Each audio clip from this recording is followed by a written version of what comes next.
The scent of white lilies was suffocating. It was a heavy and cloying perfume that I knew would forever trigger a gag reflex in the back of my throat. I sat in the front pew of the historic Ebenezer Baptist Church and stared at the mahogany casket that held the love of my life. My name is Simone, and at 34 years old, I never expected to be a widow. 3 months ago, my life was a vibrant tapestry of shared dreams and quiet mornings in our Victorian home in Beacon Hill. Now it was a monochromatic nightmare. I lost Julian, my husband of 11 years, to a sudden brain aneurysm. He was only 36 years old. The organ music swelled, filling the vaulted ceiling of the sanctuary, but I felt entirely hollow. I could feel the eyes of the congregation boring into my back. This was the elite of Black Boston. These were the doctors and lawyers and politicians who had looked at Julian and me as the golden couple. We were the standard. We were Black excellence personified. Julian was a brilliant corporate attorney who remembered the names of every waitstaff member he met. I was the interior designer who turned houses into homes. We had it all except for the one thing we wanted most, which was a child. I accepted the condolences with a practiced grace. I nodded when the pastor spoke of God needing his strongest soldier. I let my mother hug me while she wept loudly into my shoulder, but my eyes kept drifting to my sister Bianca. She sat 2 rows back wearing a black dress that was just a little too tight and a little too short for a funeral. She was crying, but her eyes were dry. She left the service early and did not even stay for the reception. I was too numb to analyze her behavior then. I was just trying to survive the day without crumbling into a pile of dust on the church floor. The week that followed was a blur of paperwork and silence. The silence in our large home was the loudest thing I had ever heard. I found myself wandering from room to room, touching the velvet armchairs and the silk drapes I had so carefully chosen. Every corner of this house screamed of Julian. We had bought this Victorian home shortly after our first anniversary. It was a financial stretch at $800,000, but Julian had just made partner, and I was building my reputation. We renovated it room by room until it was a showcase. It was supposed to be filled with the laughter of our children. Instead, it was filled with the ghosts of my fertility treatments. 4 rounds of IVF that drained our savings and our spirits. Then came the obligation I could not refuse. Just 7 days after I laid my husband to rest, it was my nephew Zion's first birthday. My mother insisted I go. She said Julian would want me to be there because family comes first. So I dragged myself out of bed. I applied layers of concealer to hide the dark circles that grief had painted under my eyes. I grabbed a wrapped gift and drove to the small rental house where Bianca lived. It was in a less desirable part of town, where the lawns were patchy and the fences leaned with exhaustion. I parked my luxury sedan behind a line of rusted sedans and took a deep breath. No one should have to fake happiness this soon after burying a husband. But I was Simone Preston, and I did what was expected of me. I walked up the cracked pathway and knocked on the peeling door. Bianca's friend Jenna opened the door, and her eyes widened when she saw me. She looked nervous. She glanced over her shoulder as if she were hiding a body before stepping aside to let me in. The house was decorated with blue balloons and streamers that looked cheap against the popcorn ceiling. A banner reading, "Happy First Birthday." Zion stretched across the living room wall. I walked through the house and noticed hushed whispers. A group of women I did not recognize fell silent as I passed. I made my way to the backyard where the party was in full swing. My parents were sitting at a picnic table looking uncomfortable and out of place. My father stood up with relief washing over his face when he saw me. He hugged me tight and whispered that he was glad I came. I looked around the yard. It was not just family and friends. Bianca had invited the church mothers. These were the matriarchs of our congregation. Women like Mrs. Higgins and Mother Davis, who wore their wide-brimmed hats like crowns and wielded their judgment like swords. They sat in a cluster holding plastic cups of punch and watching everything with hawk eyes. Their presence made the air feel heavy with expectation. Bianca finally emerged from the house carrying Zion on her hip. She was wearing a new dress I had never seen before. Her hair was freshly highlighted and bounced with every step. She looked radiant. She looked energized. She looked nothing like a grieving sister-in-law. She moved with an unusual confidence that bordered on arrogance. She barely acknowledged me as she placed Zion in his high chair. Zion looked adorable in a little button-up shirt and a bow tie. My heart ached for him. He was an innocent baby caught in the web of his mother's chaos. I had spent so many nights helping Bianca with him when she was overwhelmed. I had knitted him blankets and bought him formula when Bianca claimed she was broke. I loved that boy. Bianca tapped a spoon against her glass, calling for attention. The backyard went silent. The church mothers adjusted their hats. My parents looked down at the plastic tablecloth. "Thank you all for coming to celebrate Zion's special day," Bianca began. Her voice carried across the yard with a theatrical quality that set my teeth on edge. "This past year has been full of surprises and challenges, as many of you know." She paused for dramatic effect. She looked directly at me. A small smile played on her lips. It was not a warm smile. It was the smile of a predator who has cornered its prey. "I have been keeping a secret," she continued. She placed a hand on Zion's head in a gesture of false piety.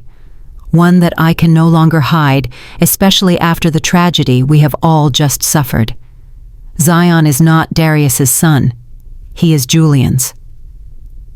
The silence that followed was absolute. The world seemed to stop spinning. I heard a gasp from Mrs. Higgins. I felt my father stiffen beside me, but all I could hear was the rushing of blood in my ears. "Simone's husband and I had a brief affair 2 years ago," Bianca continued. Her voice was steady and rehearsed. "It was a mistake, a moment of weakness for both of us when his marriage was struggling. We never meant to hurt anyone, but these things happen." The audacity was breathtaking. My sister was standing there in front of the pillars of our community and claiming she had slept with my husband. She was claiming that the nephew I had lovingly cared for was actually the child I could never give Julian. The church mothers turned their heads in unison to look at me. I could see the pity in their eyes. I could see the morbid curiosity. They were wondering if I knew. They were wondering if I had been a bad wife. They were wondering if the perfect Simone Preston was not so perfect after all. But Bianca was not finished. She reached into her purse and pulled out a folded document. "Julian knew the truth about Zion," she declared. "Before he died, he updated his will. He wanted his son to be provided for." She held the paper up like a trophy. "This will states that half of the house Julian and Simone owned should go to Zion as his biological child," she announced. My mother let out a small whimper. My father looked like he was about to have a heart attack. The guests shifted uncomfortably. "Half of my house." She was asking for half of the Victorian home that Julian and I had poured our souls into. That house was worth at least $800,000 and likely much more in the current market. I sat frozen. The initial shock washed over me like a rogue wave. But as the water receded, something else took its place. It was a bubbling sensation in my chest. It felt like hysteria, but it was grounded in cold, hard facts. I looked at my sister. She stood there with her chin raised, challenging me to cause a scene. She expected me to scream. She expected me to cry. She expected me to run away in shame. She wanted to be the victim. She wanted to be the mother of the heir. And then, to everyone's surprise, including my own, I felt a smile tugging at my lips. It was not a happy smile. It was the sharp, dangerous smile of a woman who knows where the bodies are buried. It was the smile of a wife who knew her husband better than anyone on this earth. "Oh, I see," I said finally. My voice was calm and even. It cut through the tension like a scalpel. I took a slow sip of water. I needed a moment to push down the urge to laugh in my sister's face. The sheer absurdity of her lie was almost comical. If she only knew what I knew, if she only knew the secret Julian and I had carried for years. "May I see this will, Bianca?" I asked. Her confident expression faltered slightly. She had clearly not expected this reaction. She expected the grieving widow to collapse. She did not expect the corporate wife to emerge. Slowly, she walked over and handed me the document. It was a single typed page. I took it and scanned it quickly. The moment my eyes hit the text, I knew. The formal language was all wrong. It lacked the precision of a legal document prepared by a top-tier firm. It read like something downloaded from a free legal website. And then I saw the signature. It was an attempt at Julian's signature. It had the loops and the slant, but it was clearly forged. The connecting stroke between the J and the U was wrong. The final flourish was too pronounced and theatrical. Julian had a concise and efficient signature. This was a caricature. I looked up from the paper and met Bianca's eyes. She was watching me closely, waiting for me to break. "Thank you for sharing this with me," I said. I carefully folded the paper and handed it back to her. "That is it?" she asked. Confusion leaked into her voice. "You are not going to say anything else?" "Not right now," I replied calmly. I gathered my purse and stood up. "This is Zion's day. We can discuss this privately later." I could feel the disappointment in the room. The church mothers wanted a show. They wanted a screaming match. They wanted the drama that they could whisper about at Sunday service, but I refused to give it to them. I said goodbye to my shell-shocked parents, promising to call them soon. I walked through the house with my head held high. I could hear the murmurs starting behind me. The party atmosphere was completely shattered. I walked to my car and got inside. I locked the doors. The silence of the leather interior was a sanctuary. I looked back at the house where my sister was likely spinning more lies to justify her claim. I started the engine and drove around the corner until I was safely out of view. I pulled over to the curb and put the car in park. And then I finally let it out. The laughter started small. It bubbled up from my chest and escaped my lips in a ragged gasp. Then it grew. It grew until tears were streaming down my face. It was a strange mix of grief and anger and incredulous disbelief at my sister's audacity. She had no idea. She had built her entire scheme on a biological impossibility. She had staked her future on a lie that was easily disproven. But as the laughter subsided, a cold fury settled in my bones. Bianca had tried to destroy Julian's reputation. She had tried to humiliate me in front of our community. She had tried to steal our home. She had made a grave mistake. She thought she was playing a game of checkers. She did not realize she was sitting across from a grandmaster of chess. I wiped the tears from my eyes and checked my makeup in the rearview mirror. "Game on, Bianca," I whispered to the empty car. I put the car in drive and headed home. I had a phone call to make to our lawyer, and I had a safety deposit box to open. The drive from the rental house back to Beacon Hill felt like a journey between two different galaxies. I left behind the peeling paint and the suffocating judgment of the birthday party and ascended into the cobblestone elegance of my own neighborhood.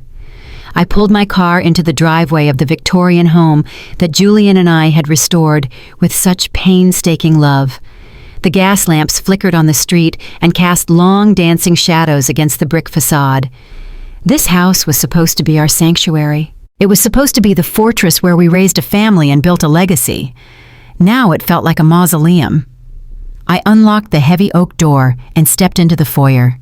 The silence was immediate and heavy. I kicked off my heels and let my feet sink into the Persian runner. I needed a drink. I needed a very large glass of the vintage Cabernet that Julian had been saving for our anniversary. I walked to the kitchen, and the granite countertops gleamed under the pendant lights. I poured the wine and watched the dark red liquid swirl in the glass. I took a long sip and let the warmth settle my frayed nerves. I thought I would have the evening to process the insanity I had just witnessed. I thought I could sit in my living room and dissect the poorly forged will and the audacious lies my sister had spun. But peace was a luxury I could not afford that night. The doorbell rang. It was not a polite chime. It was a persistent and demanding summons. I knew who it was before I even checked the camera. My parents had followed me. I opened the door to find Bernard and Evelyn Johnson standing on my porch. My mother looked frantic. Her perfectly coiffed wig was slightly askew, and her designer handbag was clutched against her chest like a shield. My father looked weary. He wore the expression of a man who had spent 30 years trying to keep the peace between the women in his life and failing miserably. "Simone," my mother said breathlessly as she pushed past me into the house. "How could you just leave like that? The entire party was in shambles. Mrs. Higgins was asking if you were having a breakdown." "I was not having a breakdown, Mother. I said calmly as I closed the door.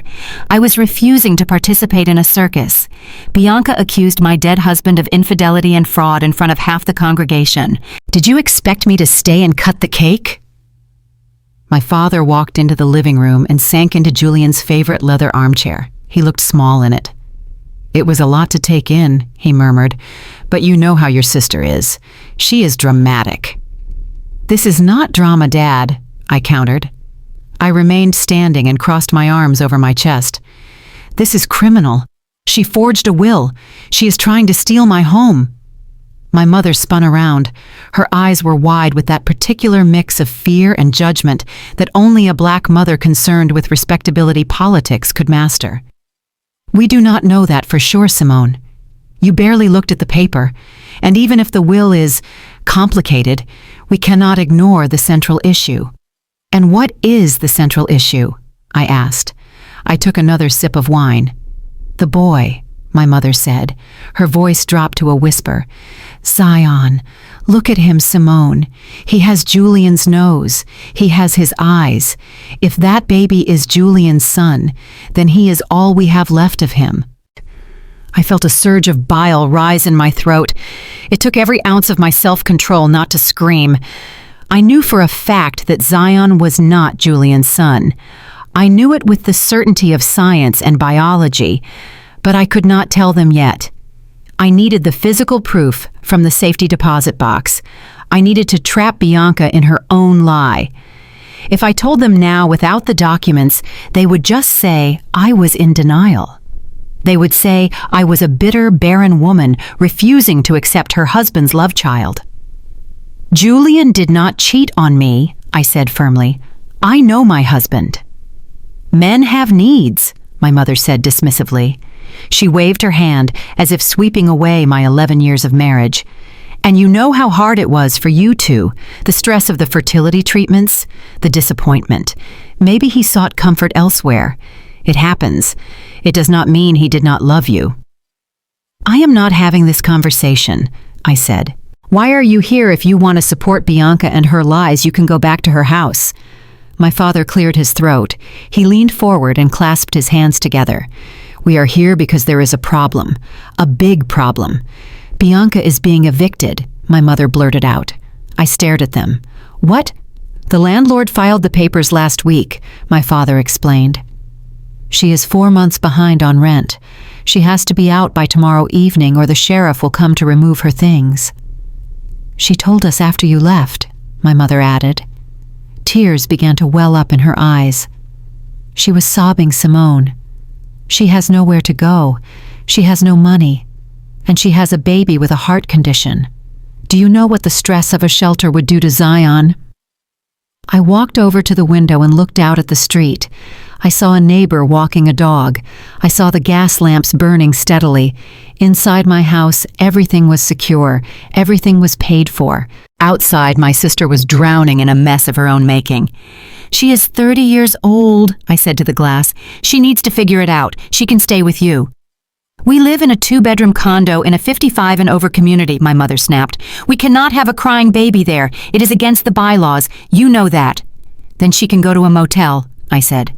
With what money? My mother demanded. She walked over and grabbed my arm. She forced me to look at her. Listen to me. Julian is gone. That baby is the only blood connection we have left to him. He is your nephew. He might be your stepson. Can you really live in this 5-bedroom mansion with all these empty rooms while your husband's flesh and blood sleeps on the street? The manipulation was masterful. She was weaponizing my grief and my empty womb against me. She was using the blood is thicker than water argument that had kept toxic family dynamics alive in our community for generations. It is just for a little while, my father pleaded, just until we sort out the paternity and the will, just until she gets back on her feet. She never gets back on her feet, Dad, I said. She just finds a new person to carry her. Please, Simone, my mother begged. Do it for Julian. Do you think he would want his son to be homeless? Even if it was a mistake, do you think he would want the boy to suffer? I looked at my parents. They were terrified. They were not just afraid for Bianca. They were afraid of the scandal. They were afraid of what the church mothers would say if the wealthy Simone Preston let her sister and Julian's baby be homeless. They cared more about the optics than the truth. But then I thought of Zion. I thought of his chubby little legs kicking in the high chair. I thought of his innocent laugh. He did not ask to be born into this mess. He did not ask for a mother who used him as a pawn or a father who was a violent criminal. If Bianca was on the street, Zion was on the street, and despite everything, I loved that little boy. I also realized something else. As long as Bianca was on the other side of town, she could spin whatever narrative she wanted. She could play the victim. If she was under my roof, she would be under my watch. I could see who she called. I could see what she was planning. I could find the evidence I needed to destroy her lies once and for all. Keep your friends close, I thought to myself. Keep your enemies in the guest room. I pulled my arm away from my mother. I took a deep breath and smoothed down the front of my dress. 2 weeks, I said coldly. My mother let out a breath she seemed to have been holding for 10 minutes. Oh, thank God. I knew you would do the right thing. Listen to me clearly, I interrupted. She can stay for 2 weeks, 14 days. That gives her time to find a new apartment. She stays in the guest suite on the first floor. She does not go upstairs. She does not touch Julian's things, and if she brings any of her hoodlum friends into my house, she is out on the street instantly.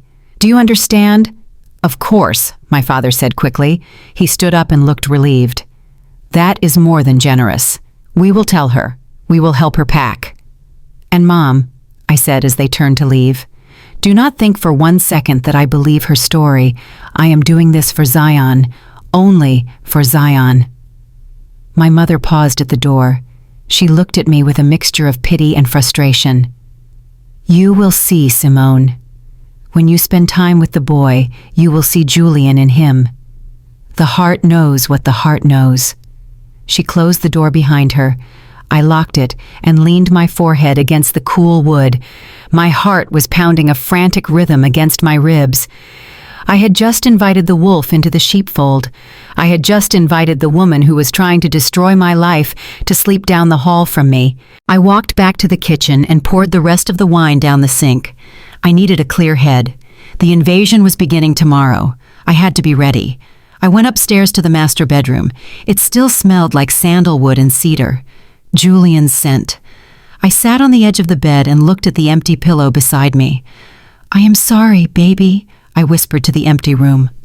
I have to let her in, but I promise you I will get her out, and I will make sure everyone knows the truth about you. You were a good man. You were a faithful man. I will not let her turn your memory into a punchline. I lay down in the center of the massive bed. I stared at the ceiling where the shadows from the street lamps danced. I felt a cold knot of dread in my stomach. I knew I had made a tactical error. I knew that having Bianca in my space would be a nightmare. But I did not know yet just how bad it would get. I did not know that I had just opened the door to a war that would threaten everything I had left. The silence of the house was no longer empty. It was waiting. It was holding its breath. Tomorrow, the noise would start. Tomorrow, the enemy would be inside the gates. The invasion began at 9 in the morning on a Tuesday. I watched from the landing of my staircase as Bianca hauled her life into my sanctuary. She did not bring neat cardboard boxes or organized luggage. She arrived with an assortment of garbage bags and plastic bins that looked like they had been dragged across concrete. Each thud of a bag hitting my hardwood floors felt like a physical blow to my body. Zion was strapped into a car seat that looked far too small for him, and he was wailing with a lung capacity that shook the crystal chandelier in the foyer. I had spent the previous night hiding away my most precious belongings. I locked Julian's home office. I moved my jewelry to the safe. I even took the vintage wines from the rack in the kitchen and hid them in the basement storage room. I was preparing for a siege. But nothing could have prepared me for the sheer audacity of Bianca's presence. She did not act like a guest who had been saved from homelessness by the grace of her sister. She acted like a conqueror claiming her spoils. By noon, the dynamic of the house had shifted entirely. I retreated to my home office to take a conference call with a client in Martha's Vineyard. I was trying to explain the texture of a Belgian linen when a loud crash echoed from the living room. I apologized profusely to the client and muted the line. I walked downstairs to find Bianca standing in the center of the formal living room. She had pushed my custom cream sofa against the wall. She had dragged the heavy marble coffee table to the side. The room looked unbalanced and chaotic. It looked like a waiting room rather than a meticulously designed space. "What are you doing, Bianca?" I asked. I struggled to keep the tremor of rage out of my voice. She looked up at me and wiped sweat from her forehead. She was wearing cut-off denim shorts and a tank top that showed far too much cleavage for a Tuesday afternoon. "This room has no flow," she declared. She gestured around the space I had been featured in magazines for designing. "It is too stiff, too museum. A baby needs space to crawl. Zion cannot play in here with all this furniture in the way."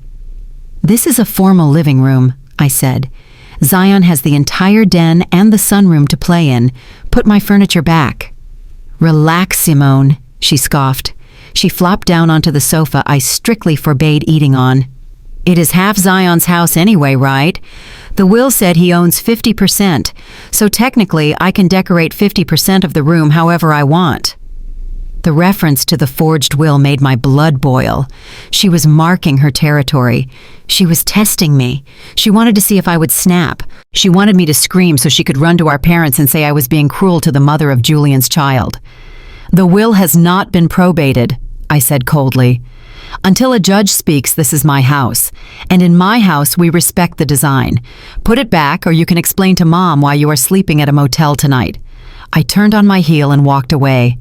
I heard her muttering curses under her breath, but 10 minutes later, I heard the heavy scraping of the marble table moving back into place. It was a small victory, but it felt hollow. The psychological warfare escalated 2 days later. I had given Bianca the guest suite on the first floor. It was a beautiful room with French doors opening to the garden and an ensuite bathroom with a soaking tub.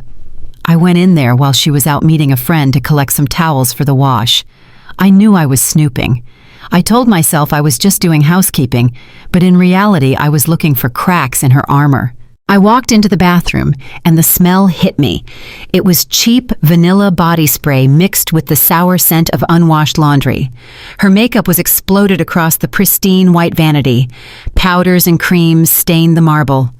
I began to gather the used towels when something caught my eye. Sitting on the edge of the sink was a gold cufflink. My breath hitched in my throat. I recognized it immediately. It was shaped like a small gavel. I had bought these for Julian when he made partner at his firm 5 years ago. He loved them. He wore them for every major trial and important meeting. I had looked for them before the funeral, thinking I would bury him with them, but I could not find them in his jewelry box. I assumed they were lost in the chaos of the hospital.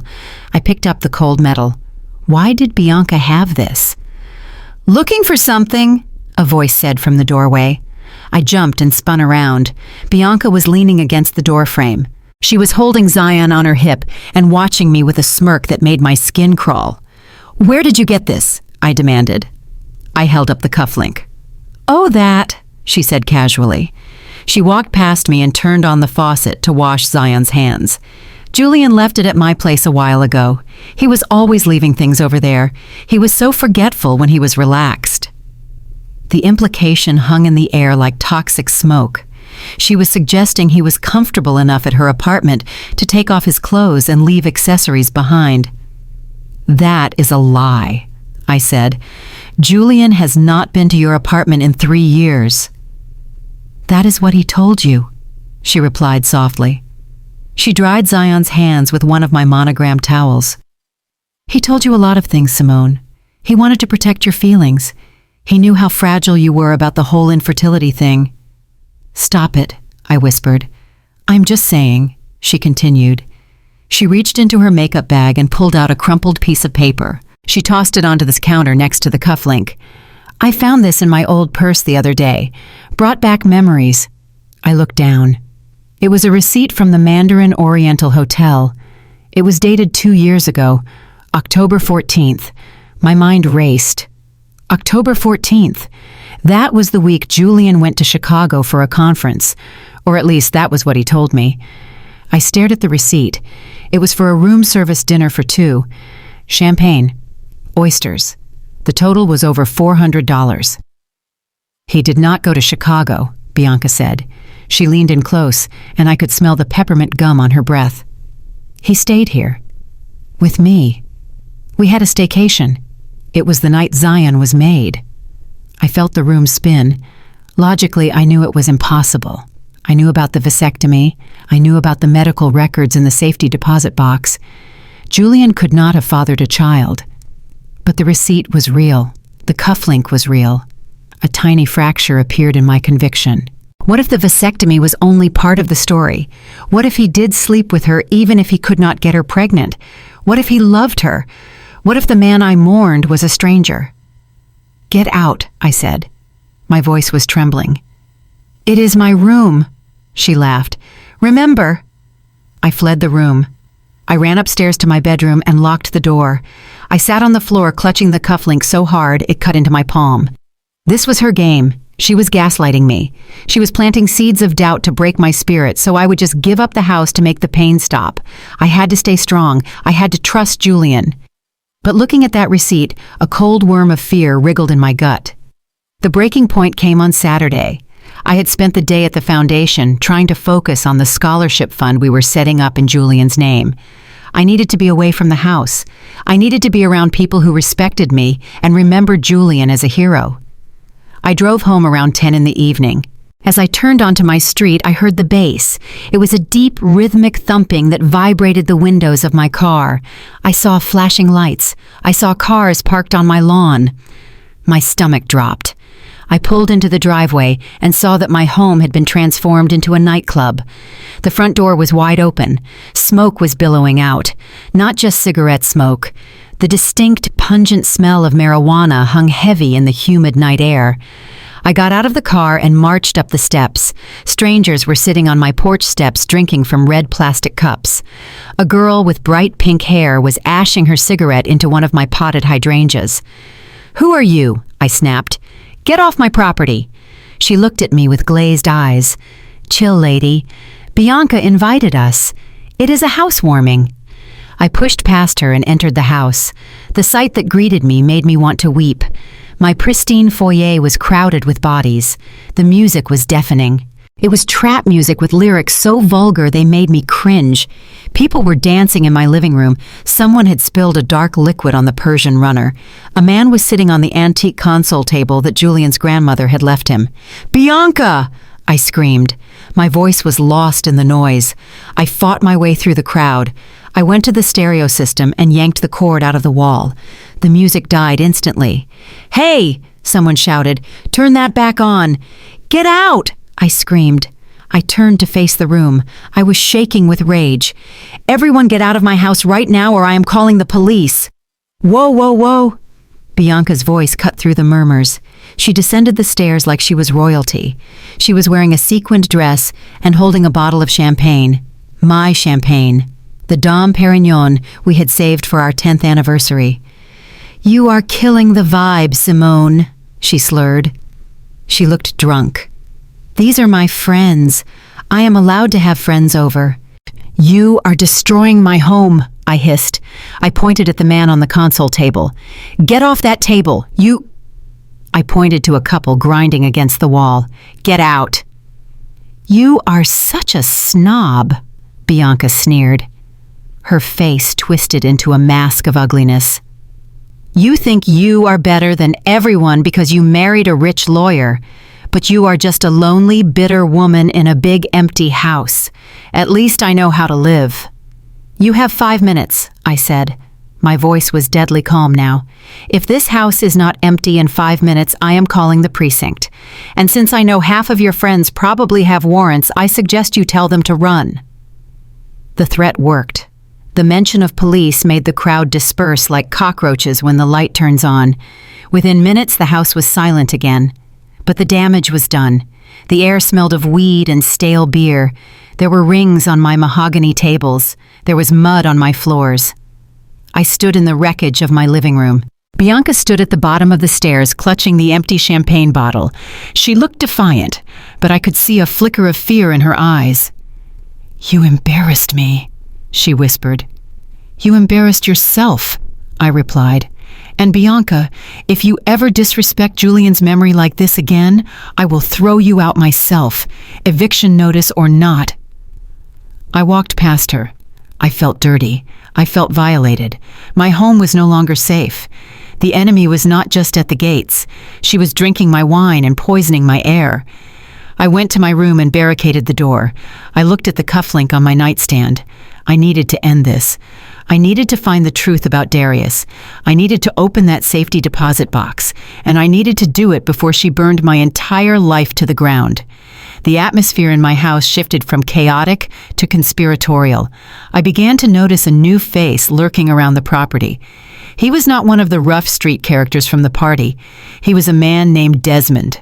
He wore suits that were slightly too shiny and shoes that curled at the toes. He carried a leather briefcase that looked like it had been purchased at a discount store. Bianca introduced him as a friend from her old neighborhood, but I knew a predator when I saw one.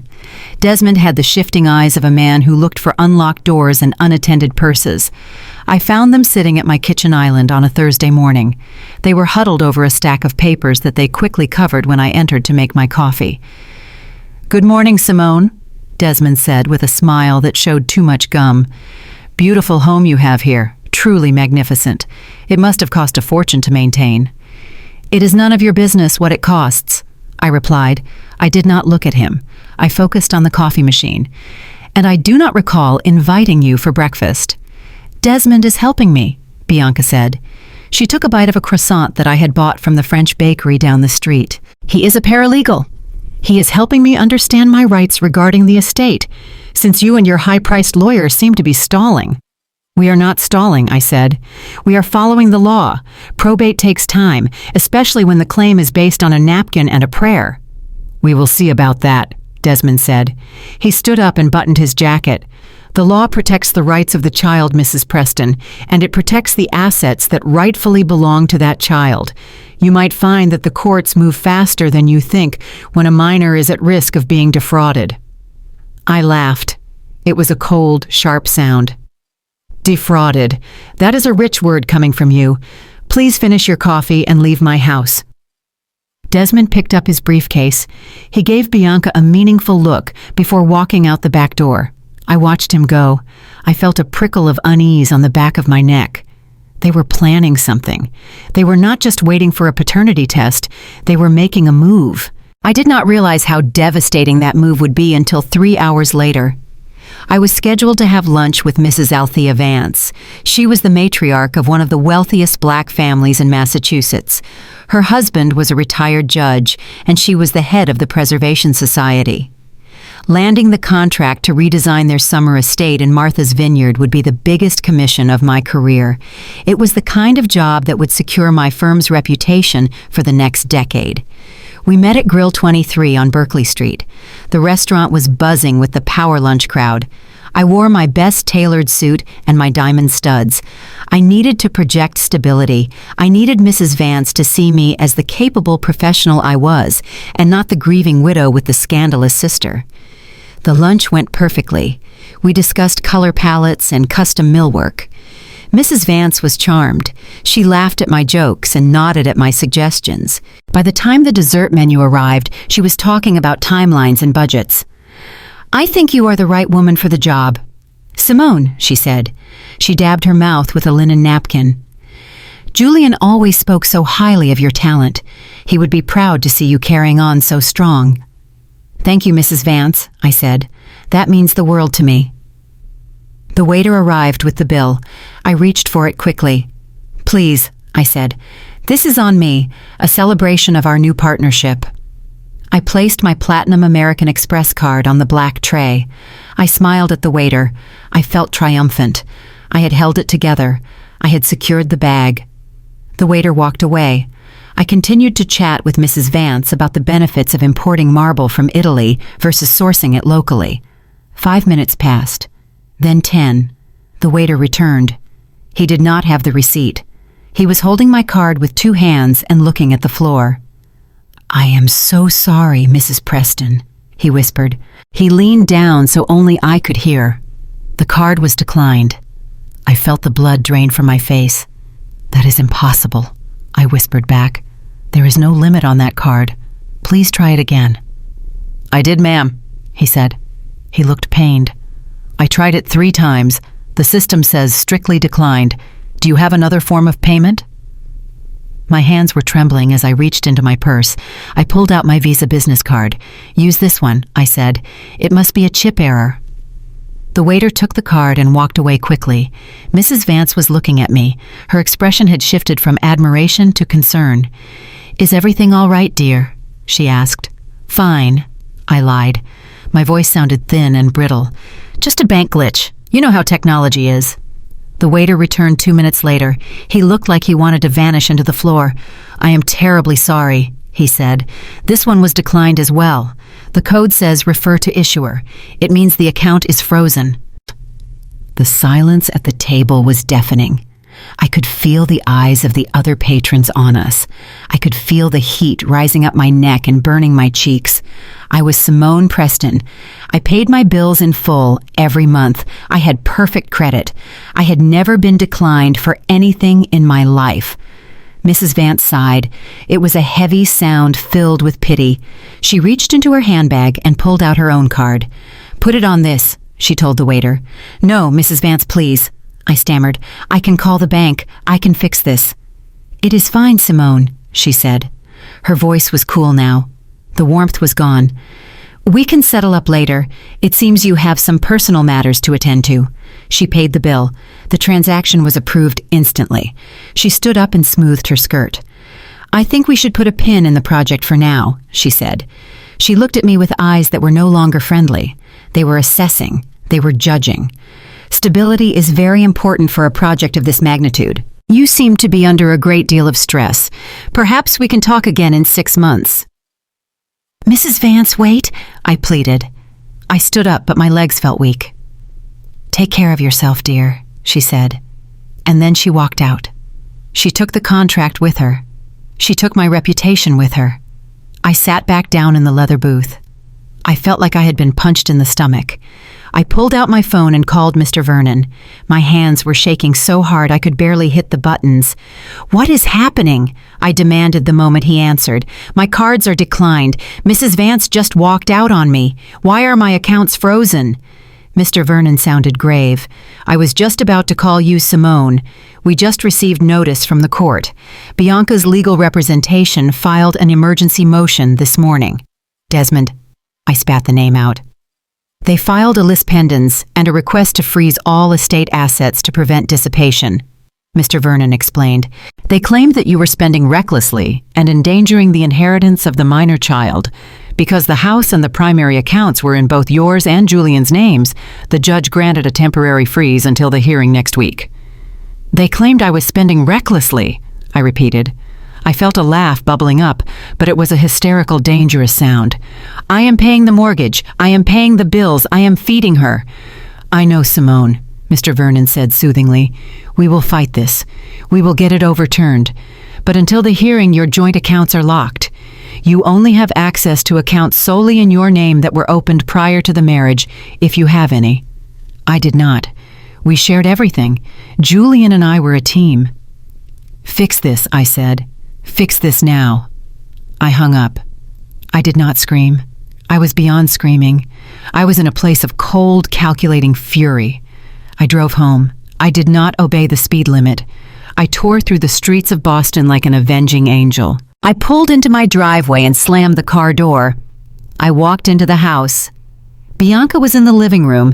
She was watching a reality show on my 70-inch television. She was eating a bowl of ice cream, my expensive organic ice cream. She looked up when I entered. She saw the look on my face and she smiled. It was the smile of a woman who had been waiting for this moment her entire life. "How was lunch?" she asked. Her voice was dripping with faux sweetness. "Did you get the big contract?" I walked over to the television and pressed the power button. The screen went black. "You froze my accounts," I said. My voice was a low growl. "You had your boyfriend file a motion to humiliate me." Bianca laughed. She set the bowl down on the coffee table. She did not use a coaster. I just wanted to make sure there was something left for Zion, she said. She leaned back and crossed her legs. I know how you like to shop, Simone. Designer clothes, fancy lunches. It is not fair for you to spend my son's money. It is my money. I stepped closer to her. I earned it. Julian earned it. You have never earned $1 in your life that you did not swindle from someone. Bianca stood up. She was shorter than me, but she puffed out her chest. The mask of the grieving sister fell away completely. Her face twisted into a snarl of pure, unadulterated hatred. You think you are so special, she hissed. Growing up, you were always the perfect one. The good grades, the scholarship, the perfect husband. Mom and Dad looked at you like you were the second coming of Jesus. And who was I? I was just the screw-up. The accident. That is not true, I said. It is true, she screamed. You have everything, Simone. You have the big house. You have the respect. You have the clothes. You have the life I was supposed to have. Well, guess what? Now it is my turn. Julian is dead. You could not give him a baby, but I did. That makes me the winner. That makes me the one holding the cards. Zion is not a playing card, I said. He is a human being. He is my ticket, she spat. He is my ticket to half of this house, to half of that bank account. You can keep your little reputation. You can keep your fancy last name. I want the money. I want to see you struggle. I want to see you beg for once in your life. I want to see how you look when the credit card is declined and the world sees you are just as broke and pathetic as the rest of us. The truth hung in the air between us. It was ugly and naked. This was not about justice. This was not about Zion. This was about 20 years of jealousy boiling over. She wanted to break me. She wanted to strip me of my dignity because she had none of her own. I looked at her. I really looked at her. I saw the desperation in her eyes. I saw the fear behind the bravado. She was a cornered animal lashing out. But she had made a fatal error. She had attacked my livelihood. She had attacked my ability to provide for myself. She had taken food off my table. You want a war, I said softly. You have one. I have already won, she smirked. The judge is on my side. The law is on my side, and I am living in your house eating your food. What are you going to do about it? I am going to destroy you, I said. Not with lies, not with tricks, but with the truth. And when I am done, Bianca, you will wish you had stayed in that rental house. I turned and walked away. I did not go to my room. I went to the basement. I found the breaker box. I flipped the switch for the guest suite. I heard Bianca scream from upstairs as the lights went out and her air conditioning died. Consider this a down payment, I whispered. I walked out to the garden. I needed air. My hands were still shaking from the humiliation at the restaurant, but my mind was clear. I knew what I had to do. I had to find the proof. I had to go to the bank.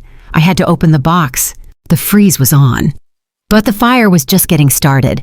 The office of Vernon King was a fortress of mahogany and leather located on the top floor of a brownstone on Beacon Street. It smelled of lemon polish and expensive cigars. This was the room where Julian had been mentored. This was the room where he had become a partner. And now it was the room where I sat while my life was being dismantled by a woman who could barely spell affidavit. Mr. Vernon sat behind his massive desk. He was a man of 65 years with silver hair and the kind of gravitas that could silence a courtroom with a single raised eyebrow. He held the copy of the will Bianca had presented. He did not look worried. He looked offended. This is an insult to the legal profession, Mr. Vernon said. He tossed the paper onto his desk with a flick of his wrist. The syntax is atrocious. The formatting is incorrect. And this signature, it looks like a child trying to copy a parent's autograph on a report card. Julian had a very specific way of signing his name with a sharp accent on the final letter. This is flat. It is a forgery, Simone. A clumsy and amateurish one. I know it is fake, I said. I was pacing the length of the Persian rug. But the judge froze my accounts anyway. How can a piece of paper this ridiculous cause so much damage? Because the law is a blunt instrument designed to protect the vulnerable, Mr. Vernon explained. He took off his glasses and rubbed the bridge of his nose. And right now, the court sees a 1-year-old child and a mother claiming dispossession. They err on the side of caution. The lis pendens and the freeze are standard procedure when there is a dispute over estate assets. It does not mean the judge believes her. It just means the judge wants to keep the money safe until he decides. So I am supposed to just wait? I asked. I am supposed to let her live in my house and eat my food while she holds my livelihood hostage, Mrs. Vance walked out on me today. My reputation is bleeding out, Vernon. Mr. Vernon stood up and walked over to the window. He looked out at the Boston skyline. We will win in court, Simone. I have no doubt about that. We will prove the forgery. We will prove the paternity issue. But you need to understand that there are 2 courts here. There is the court of law, which moves at a glacial pace, and there is the court of public opinion, which moves at the speed of light. He turned back to face me. His eyes were sad. Bianca knows she cannot win a legal battle against this firm. She does not have the resources or the facts. Her strategy is not to win the war. It is to make the battle so ugly and so public that you pay her to go away. She wants a settlement. She wants you to cut her a check for $50,000 just to stop the bleeding. I will not give her a dime, I said. My voice was hard. She disrespected Julian. She tried to erase me from my own marriage. Then you need to be prepared, Mr. Vernon warned.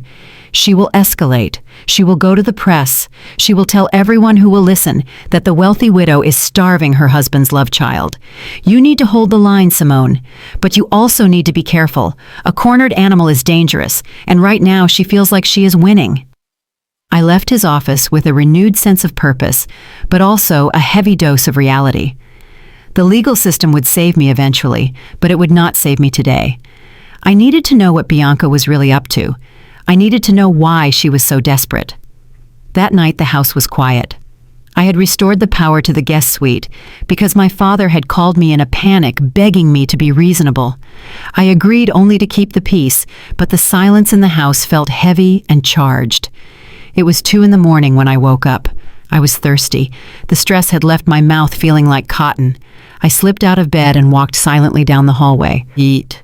My feet knew every creak in the floorboards. I avoided them instinctively. As I reached the top of the stairs, I heard a sound. It was coming from the kitchen. It was not the sound of a raid on the refrigerator.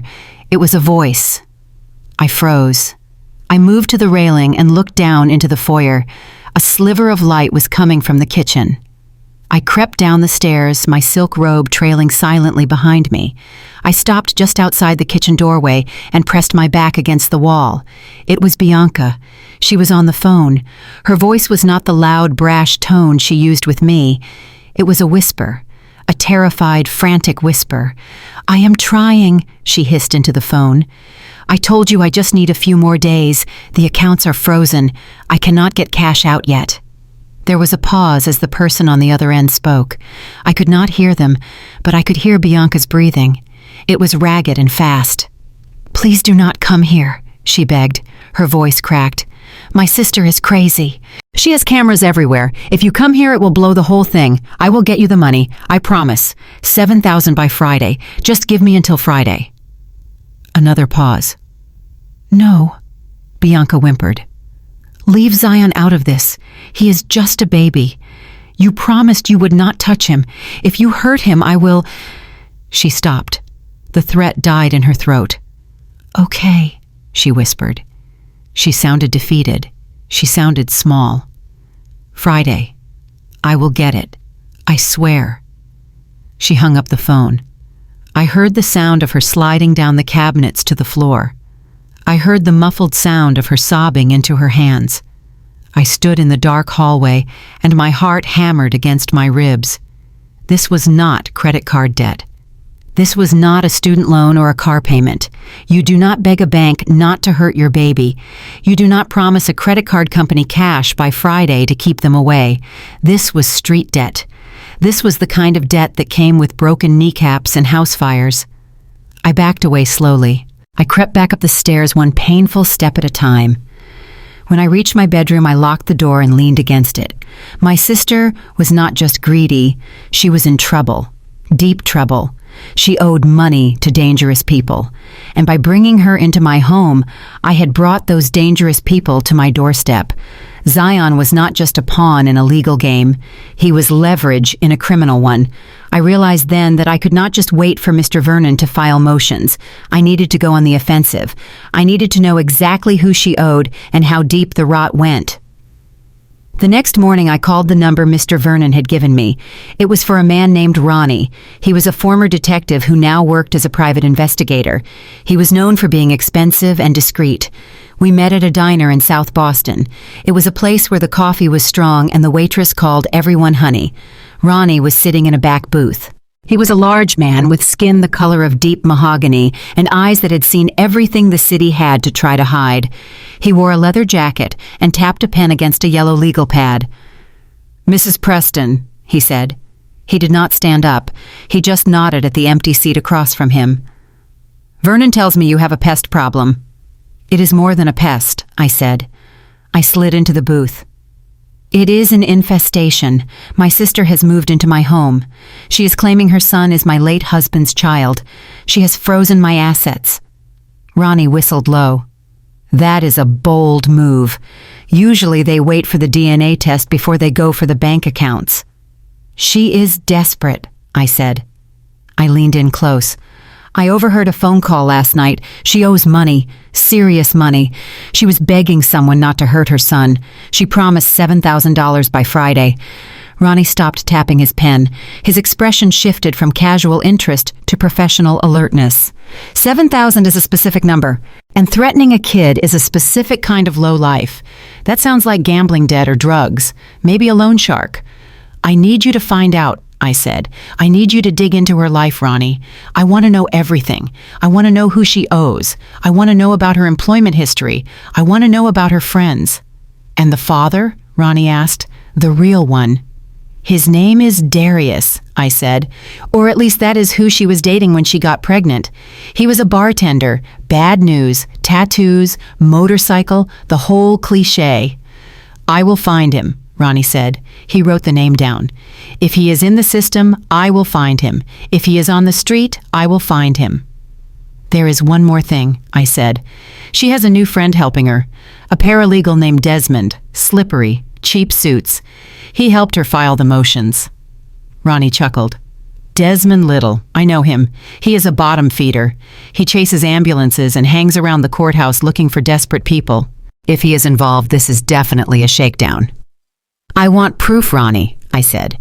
"I do not just want to know. I want documents. I want photos. I want something I can show to a judge and to my family to prove that she is a liar and a danger to that child." "It will cost you," Ronnie said. "And since your accounts are frozen." I reached into my purse. I pulled out an envelope. Inside was $5,000 in cash. It was money I had kept in the safe at home for emergencies. Julian always said cash was king in a crisis. "This is the retainer," I said. I slid the envelope across the table. "Get me what I need and I will double it when the accounts are unlocked." Ronnie took the envelope. He did not count it. He just slipped it into his jacket pocket. "Give me 3 days," he said. "If she has a secret, I will find it. If she has a debt, I will find the note. Go home, Mrs. Preston. Lock your doors. And do not let that sister of yours out of your sight." I walked out of this diner and into the bright sunlight. I felt a strange sensation. It was not fear anymore. It was adrenaline. For the first time since Julian died, I was not just reacting. I was acting. I was hunting. I got into my car and checked my phone. There was a text from Bianca. "Can you pick up milk? Zion needs organic whole milk, the expensive kind." I stared at the screen. She was asking me for milk while she plotted to steal my house. She was playing house while sharks circled the water. "I will get you your milk, Bianca," I whispered, "and then I will get you the truth." I started the car. The game had changed. It was no longer just a family dispute. It was a rescue mission. I had to save my house. I had to save my reputation. But most of all, I had to save Zion from the wolves his mother had invited to dinner. The sanctuary of my garden was the last refuge I had left. While the inside of my home felt like occupied territory, the backyard still held the ghost of the peace I once knew. It was a humid Friday afternoon. The hydrangeas were heavy with blooms, and the Japanese maples Julian had planted cast long, cool shadows across the flagstone patio. I sat on the upper balcony off the master bedroom. It was my watchtower. From here I could see everything without being part of the chaos below. I was reviewing a portfolio on my tablet trying to salvage a small consulting job when a sound shattered the afternoon stillness. It was the aggressive roar of a motorcycle engine. It did not sound like the polite purr of the luxury cars that usually traversed Beacon Hill. This was a guttural mechanical scream that announced a predator had entered the ecosystem. I stood up and moved to the edge of the wrought iron railing. I kept myself hidden behind the thick ivy that climbed the brick facade. A motorcycle swerved into my driveway. It was a black beast of a machine with chrome that had been dulled by neglect and weather. The rider cut the engine and silence rushed back in like a wave. He swung his leg over the seat with a practiced arrogance. When he took off his helmet, my stomach tightened. He was handsome in a way that screamed danger. He had a sharp jawline and eyes that seemed to be constantly assessing the value of everything they touched. His arms were covered in tattoos that disappeared under a tight black t-shirt. He wore heavy boots and jeans that had seen better days. This was Darius. I recognized him from the few photos Bianca had shown me years ago when they first started dating. Back then she called him Tyler. She said he was a bartender with dreams of owning a club. Now he looked like a man who had lived 10 lifetimes of bad decisions. The back door of the kitchen flew open. Bianca burst out onto the patio. She was not wearing her new Lady of the Manor wardrobe. She was wearing oversized sweatpants and a t-shirt. She looked frantic. She looked like a woman who had just seen a ghost. "What are you doing here?" she hissed. Her voice carried up to the balcony. It was sharp with panic. "I told you not to come here. Are you crazy?" Darius laughed. It was a dry, humorless sound. He walked toward her slowly. He moved like he owned the pavement he walked on. "Relax, Bee," he said. His voice was deep and scratched with the grit of too many cigarettes. "I just wanted to see the palace. You told me you were living large now. You said you hit the jackpot." "I am working on it," Bianca whispered furiously. She grabbed his arm and tried to pull him toward the side gate away from the house windows. "But you cannot just show up here, Darius. My sister is watching everything. If she sees you, it ruins the plan." Darius shook her hand off. He did not let her move him. He planted his feet on my expensive flagstones. "The plan was that I get paid," he said. His voice dropped an octave. It was no longer teasing. It was threatening. "You told me if I kept my mouth shut and let you play the grieving baby mama, I would get a slice of the pie. Well, I am hungry, Bianca, and I hear this house is worth a cool $1,000,000. "It is frozen," Bianca pleaded. Her hands were shaking. I could see the tremor from 20 feet above. "The accounts are frozen. The judge locked everything down because Simone is fighting me. I cannot get cash yet." "That sounds like a you problem," Darius said. He stepped into her personal space. He loomed over her. "I did my part. I signed away my rights. I let you put another man's name on my son. But I have debts too, baby. And my creditors are not as patient as I am." "Just give me a week," Bianca begged. She looked like she was about to cry. "Once the paternity test is faked or she settles, I will have 50,000 for you, just like we agreed." 50, Darius scoffed. He looked around the garden. He looked at the manicured lawn and the expensive patio furniture. "Look at this place. You're asking for half a house. You are asking for hundreds of thousands, and you want to give me crumbs. The price just went up." "You cannot do that," Bianca cried. "I can do whatever I want," Darius sneered. He reached out and grabbed her chin. It was a possessive, violent gesture. "Because if I walk into that courthouse and tell the judge that Zion is mine and that we cooked this whole thing up while you were high on OxyContin, then you get nothing. You get jail time. And I get to be the hero father who came forward to save his son." I clamped my hand over my mouth to stifle a gasp. My heart was hammering against my ribs like a trapped bird. This was not just fraud. This was a conspiracy. They had planned this, and Darius was not in Seattle with a new girlfriend, as the investigator had initially suspected. He was right here. He was the shark circling the boat. Bianca pulled away from his grip. She was crying now. "Please, Darius, do not do this. I am doing this for us, for Zion." "You are doing this to pay off your bookie," Darius spat. "Do not act like you are Mother Teresa. I know about the tables, Bianca. I know about the debt." He reached into his pocket and pulled out a cigarette. He lit it and blew a cloud of smoke into the clean air of my garden. "I will be back on Tuesday," he said. "Have 10,000 cash for me. Call it a good faith payment. Or I go to the sister. I bet she would pay a lot more to hear the truth." He turned and walked back to his bike. He threw his leg over the seat and revved the engine. The noise was deafening. He peeled out of the driveway, leaving a black skid mark on the pavement. Bianca stood alone in the garden. She wrapped her arms around herself and rocked back and forth. She looked small and terrified. She looked like a child who had started a fire she could not put out. I retreated into the bedroom. My legs felt weak. I sat on the edge of the bed and tried to process what I had heard. OxyContin, gambling debt. A father who was willing to sell his son for $10,000. I had thought Bianca was just greedy and jealous. I had thought she was a nuisance, but now I realized she was drowning.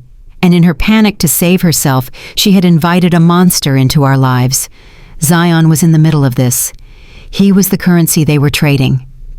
My phone buzzed on the nightstand. It was Ronnie. "I have the file. Meet me at the library. The branch on Copley Square. 30 minutes. I grabbed my purse. I did not check on Bianca. I did not want to see her face right now. I was afraid that if I looked at her, I would scream and reveal my hand too early. I drove to Copley Square on autopilot. The city was bustling with tourists and students, but I felt isolated in a bubble of cold clarity. I parked the car and walked into the Boston Public Library. The grandeur of the marble lions and the vaulted ceilings usually brought me peace. Today it felt like a courtroom. Ronnie was waiting in the courtyard. He was sitting on a stone bench near the fountain. He had a thick manila envelope on his lap. "Mrs. Preston," he said as I approached. He did not smile. His face was grim.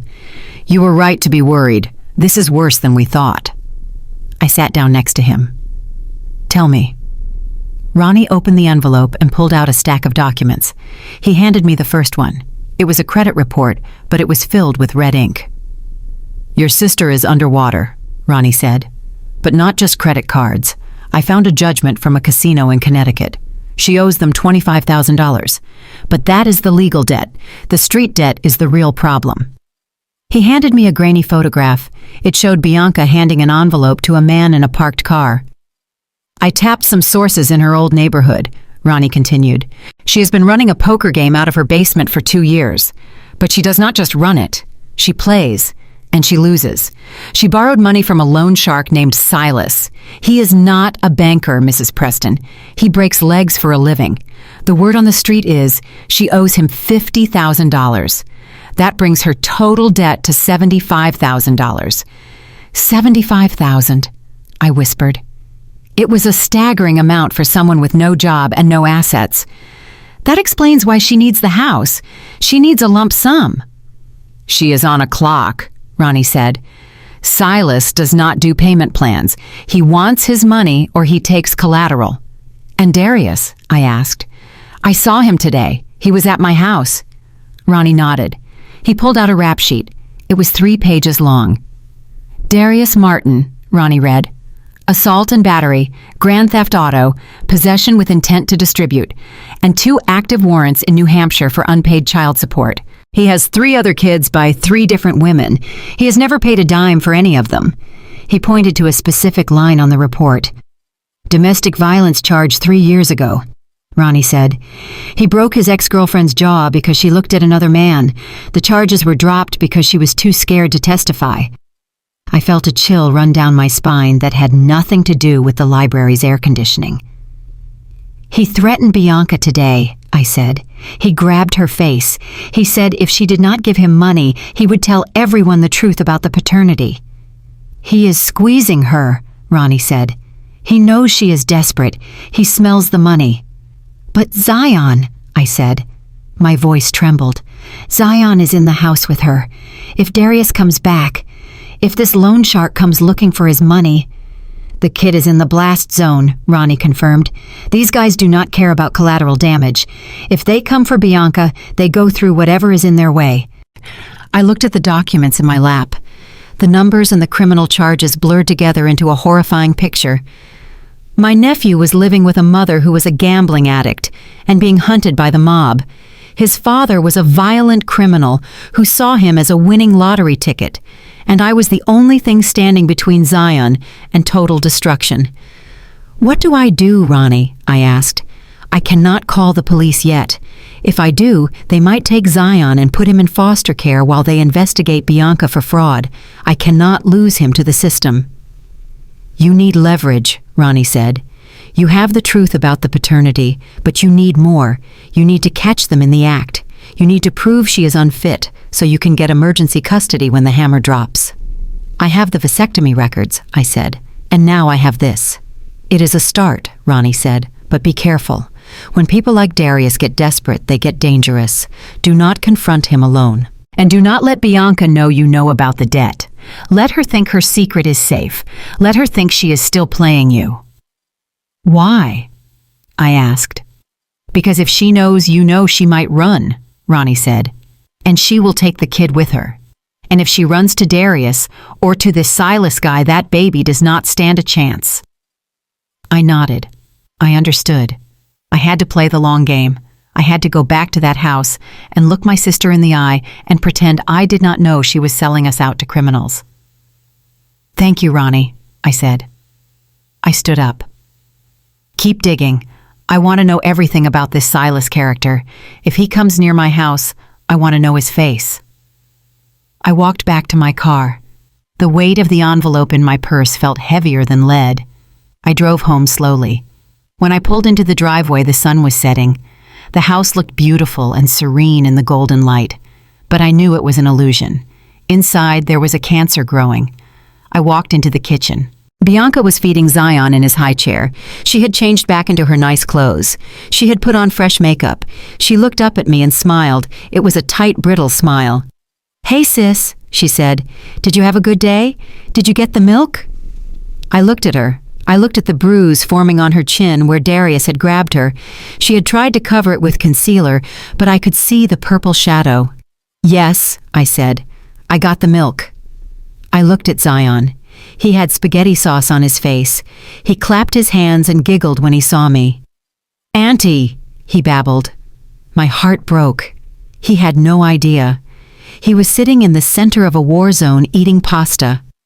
"I'm going to my room," I said. "I have a headache." "Okay," Bianca said. "Dinner is almost ready if you want some." "I am not hungry," I said. I walked away. I climbed the stairs. I needed to plan. I needed to set the trap. I could not just kick Bianca out anymore. That would be a death sentence for Zion. I had to destroy her completely. I had to strip her of her rights and her lies so that when the dust settled, Zion would be safe with me. The time for mercy was over. The time for protection was over. It was time for a takeover. The morning after the revelation about the gambling debt, I woke up with a clarity that felt almost spiritual. For weeks, I had been reacting to Bianca's chaos. I had been playing defense in my own home while she moved the furniture and invited wolves to the door. But today, the fog of grief and confusion had lifted. I lay in bed and watched the dust motes dancing in the sunlight, and a memory surfaced from the depths of my mind. It was a conversation I had with Julian 3 years ago. We were sitting in the library, and he was organizing our estate planning documents. He was always meticulous about paperwork. He looked up at me with his reading glasses perched on the end of his nose and held up a silver key. "This is for the safety deposit box at First Republic," he had said. His voice was serious. "The one in Back Bay, not the joint one we use for the deeds, the private one. If anything ever happens to me, Simone, and if things get messy with the family, I want you to go there. Think of it as our disaster preparation kit." I had laughed it off at the time. I told him he was being dramatic and that he was going to live forever.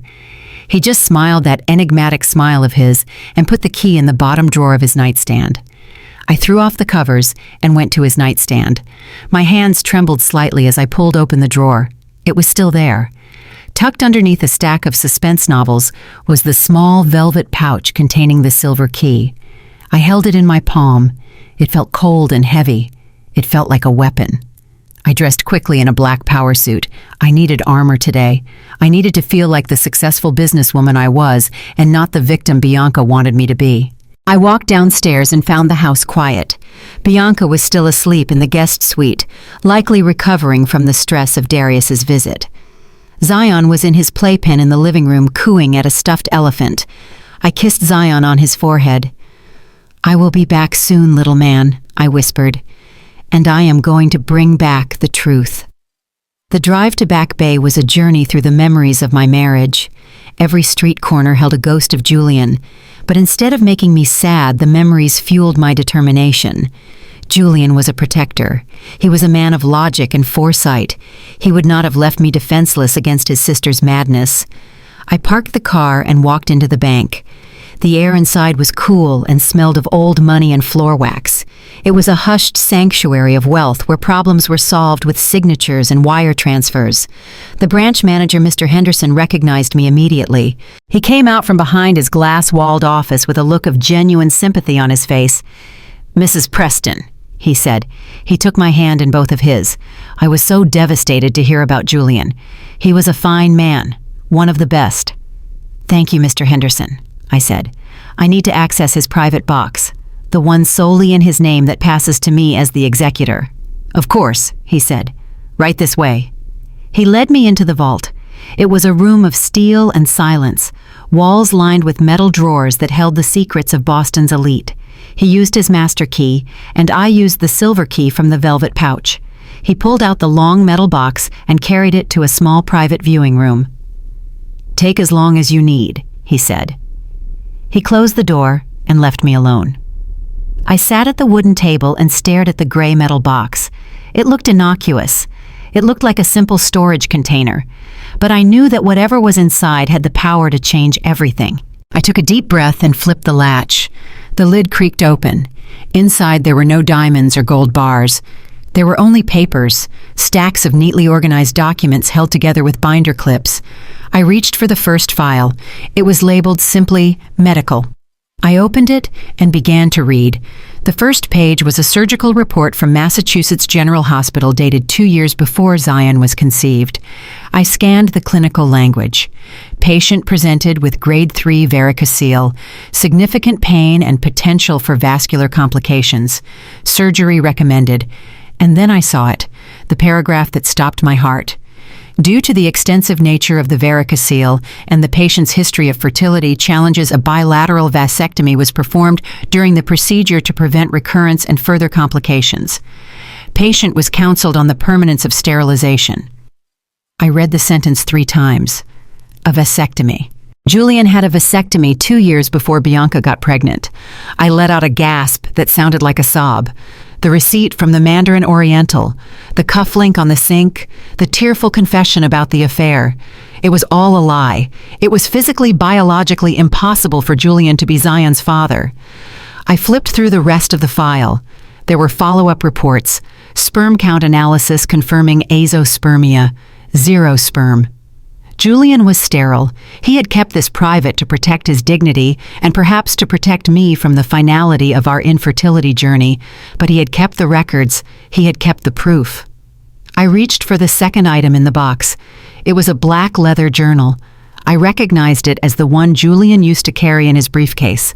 I opened it to a bookmark ribbon. The entry was dated 3 years ago. November 12th, dinner with Bianca to celebrate her new job. Simone took a call in the other room. Bianca put her hand on my thigh. She suggested that Simone did not appreciate me. She said she could make me happier. I removed her hand and told her to stop. She laughed it off as a joke. I do not trust her. She has a hunger in her eyes that scares me. I turned the page. December 4th. Bianca sent me a text message at 2 in the morning. She sent a photo in her underwear. I deleted it immediately and blocked her number for 3 days. I told Simone it was a spam caller. I do not want to ruin her relationship with her sister, but this is getting dangerous. February 10th.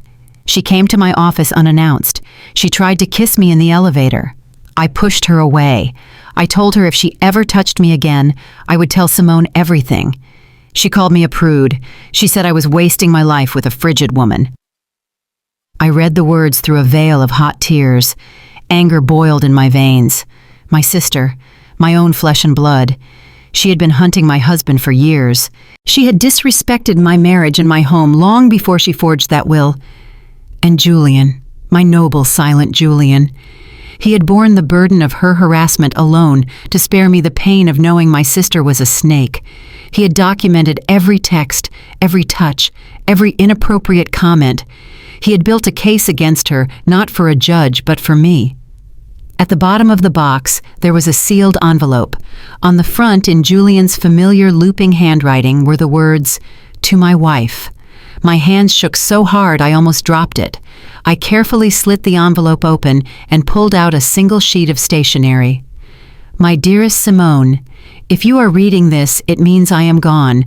I hope this box is gathering dust 40 years from now and you are reading this as an old woman laughing at my paranoia. But I am a lawyer, and I know that people are unpredictable. I have a feeling about Bianca. She is not done. She has always been jealous of you. She covets what you have built. I fear that if something happens to me, she might try to hurt you to get to what is yours. I did not tell you about the vasectomy because I did not want to close the door on our hope completely, even though I knew the medical reality. And I did not tell you about her advances because I knew how much you value family. I wanted you to have a sister, but you deserve to be protected. You deserve the truth. Use these documents to defend yourself. Do not let her manipulate your kindness. You have a heart of gold, Simone, but do not let her turn it against you. Fight for our home. Fight for your peace. I love you beyond words and beyond time. You were the best thing that ever happened to me. Always yours, Julian." I pressed the letter to my chest and wept. I cried for the husband I had lost. I cried for the years of secrets. But mostly, I cried from the sheer overwhelming relief of vindication. He did not cheat. He did not lie. He did not betray me. The receipt Bianca found was trash. The cufflink was stolen. The story about the hotel room was a fabrication spun by a desperate woman drowning in debt. I wiped my face with the back of my hand. The tears stopped. A cold steel resolve replaced them. I looked at the documents spread out on the table. This was not just evidence. This was a nuclear bomb. I had the medical proof that Zion was not his. I had the journal proving her character and her history of harassment. I had the letter proving his intent and his love. Bianca thought she was playing chess. She thought she had cornered me with a fake will and a frozen bank account. She thought she could use my love for Zion to bleed me dry. But she had forgotten who she was dealing with. She had forgotten that I was Julian Preston's wife. And Julian Preston never walked into a courtroom without a smoking gun. I gathered the documents. I did not put them back in the box. I put them in my designer tote bag. I walked out of the viewing room. "Mr. Henderson looked up from his desk. "Did you find what you needed, Mrs. Preston?" he asked. "Yes," I said. My voice was strong. It echoed in the quiet bank. I found exactly what I needed. I walked out into the bright Boston afternoon. The city looked different now. The buildings looked sharper. The air felt cleaner. I was no longer a victim. I was the prosecutor. And I was going home to serve justice. I got into my car and placed the bag on the passenger seat. I patted it gently. "Thank you, Julian," I whispered. "I got this from here." I started the engine. I checked my phone. There was a text from Bianca. "Desmond says we need to have a meeting about the settlement tonight. He thinks 50,000 is a fair number for immediate cash." I laughed. It was a genuine laugh. 50,000. I said to the phone. "Oh, honey, you are not going to get 50 cents. I put the car in drive. I was not going home to negotiate. I was going home to prepare for the slaughter. I had the truth in my bag, and I had a plan forming in my mind. It was time to invite everyone to dinner.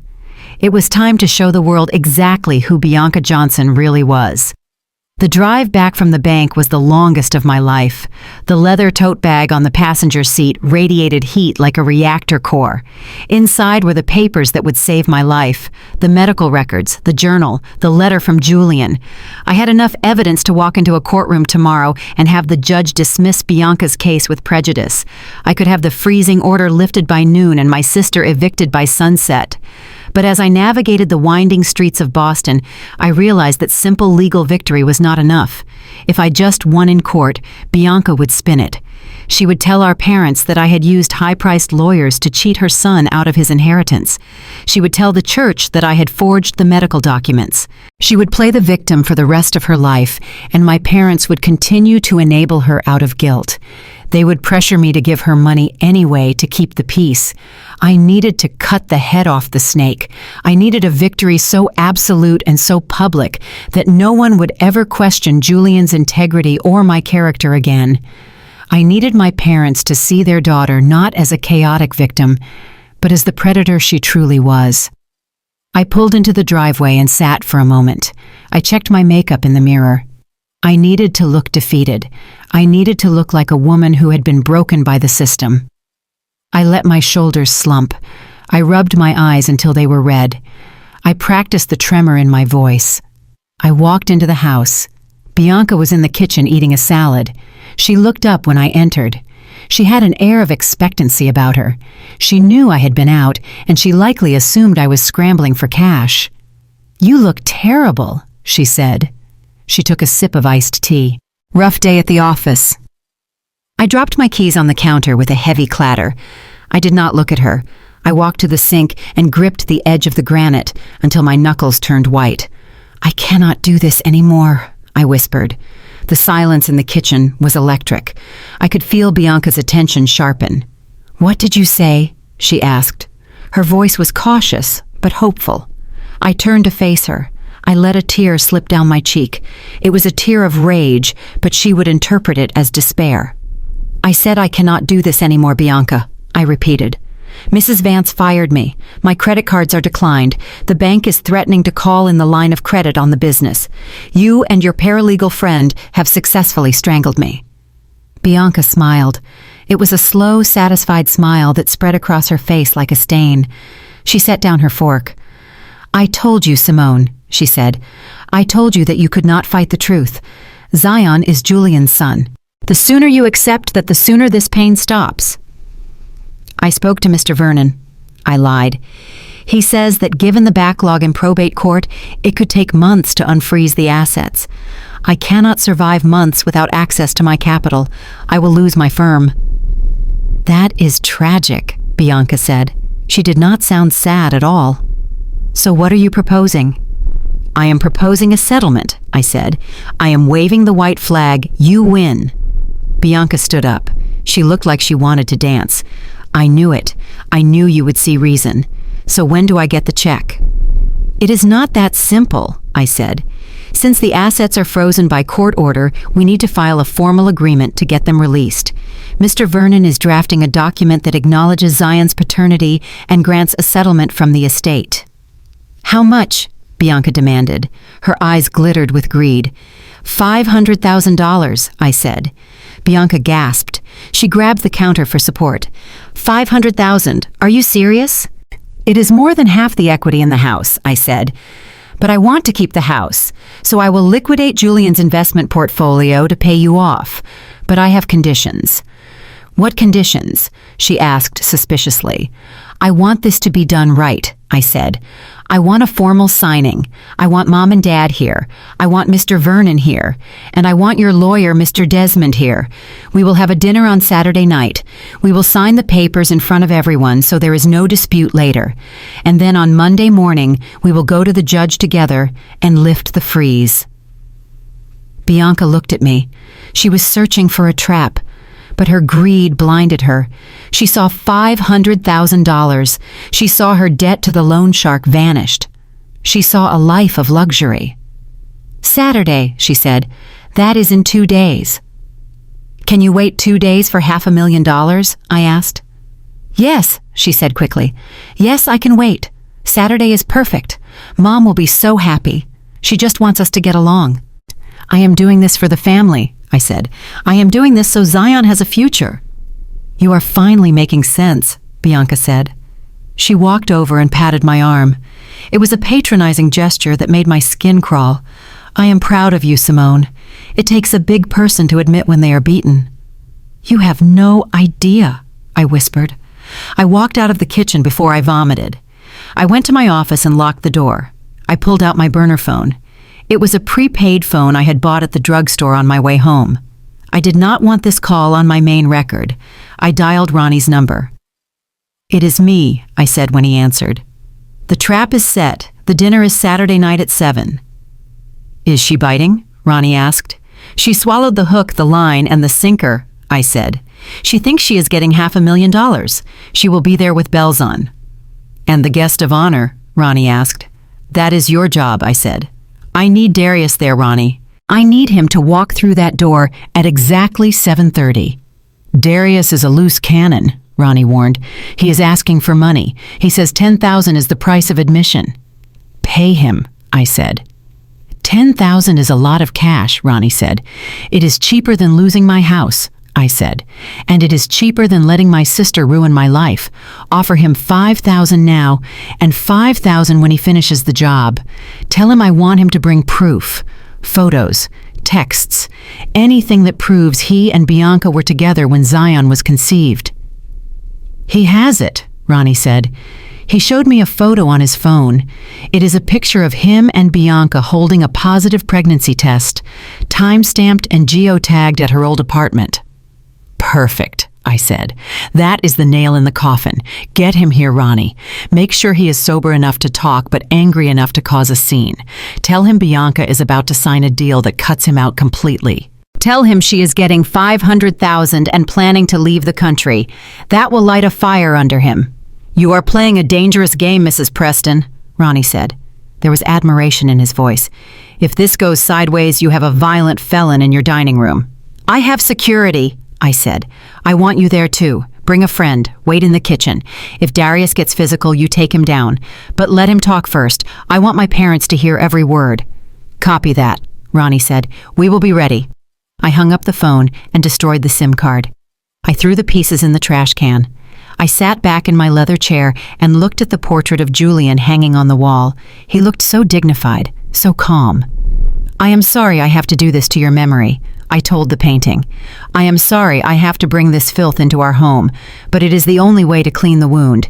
It has to bleed before it can heal. The next 2 days were a surreal performance. I played the part of the grieving, defeated widow to perfection.